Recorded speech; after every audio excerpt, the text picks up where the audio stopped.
դեպքերում ներկայացվում են ճիշտ հակառակ դիտանկյունից։ Հիմա եկեք կոնկրետացնենք դեպքերը։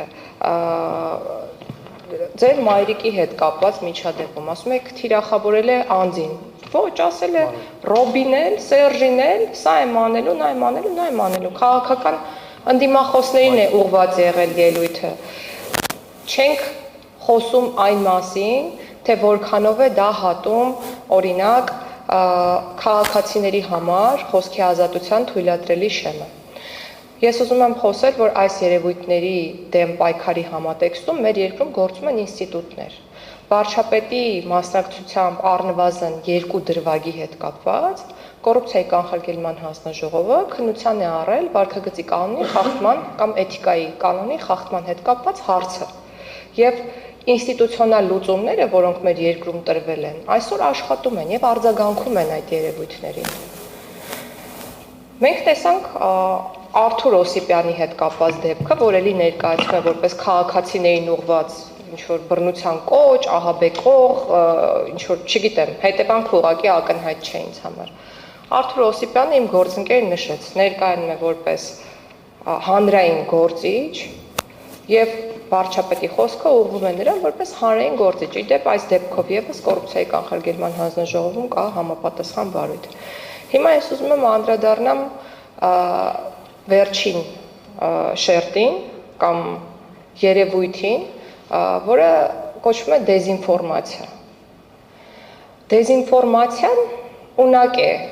ահաբեկելու հանրությանը, որովհետև քաղաքացիները պարտավոր չեն անձամբ ստուգել այն բոլոր փաստերը, որոնք ներկայացվում են որպես փաստ, ու նոր որոշեն հավատալ կամ չհավատալ որևէ երևույթին։ Քննարկվեց պատերազմ է լինելու եւ 300,000 ադրբեջանցիներ են գալու այդ արտահայտությունների տարբերության հարցը։ Մեր գործընկերները ջանասիրաբար փորձեցին ասել, որ դրանք շատ տարբեր են, որովհետև եթե մեզ չընտրեք պատերազմ է լինելու ահաբեկող է եւ կարող էր ազդել կամ ազդել է ընտրության արդյունքի վրա, բայց եթե մեզ չընտրեք, հակառակը եթե ընտրեք այլ ազգին դավանող մարդկանց, որպիսիք որակվում էին քաղաքացիական պայմանագիր կուսակցության ներկայացուցիչները եւ իրենց համակիրները, ապա գալու են 300,000 ադրբեջանցիներ։ Եվ այս մասով կային ստեղծված արհեստական բանականության կողմից բազմաթիվ հոլովակներ, ուղղակի մարդկային տրամաբանությունից, խելամտությունից, բարոյականությունից դուրս, որոնք մատուցվում էին մեր քաղաքացիներին որպես հնարավոր իրողություն։ Սա պետք է քննարկման առարկա դարձնենք։ Եվ մենք այսօր այստեղ ասում ենք, որ չնայած այդ հիբրիդային սպառնալիքներին, բազմաթիվ փորձերին շեղել մեր քաղաքացիների ճիշտ ճանապարհից, բանականությունից, բարոյական ճանապարհից, քաղաքացիները հաղթահարել են դա։ Քաղաքացիները հաղթահարել են սահմանադրական կարգին սպառնացող վտանգը եւ կատարել են իրենց ընտրությունը։ Բարձր դատարան գուցե եւ քարոզարշավի ընթացքում շատ քաղաքական ուժեր հատել են խոսքի ազատության թույլատրելի սահմանը։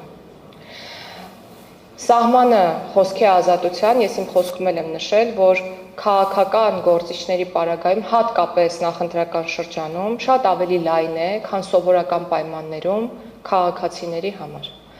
Այս համատեքստում մենք պնդում ենք եւ վերահաստատում ենք մեր դիրքորոշումն առայն, որ սահմանների լայն լինելով պայմանավորված, խոսքի ազատության հնարավոր խախտումները չեն ազդել ընտրությունների արդյունքի վրա։ Հարցը դա ներողություն եմ խնդրում փոքրիկ լրացում, էլի։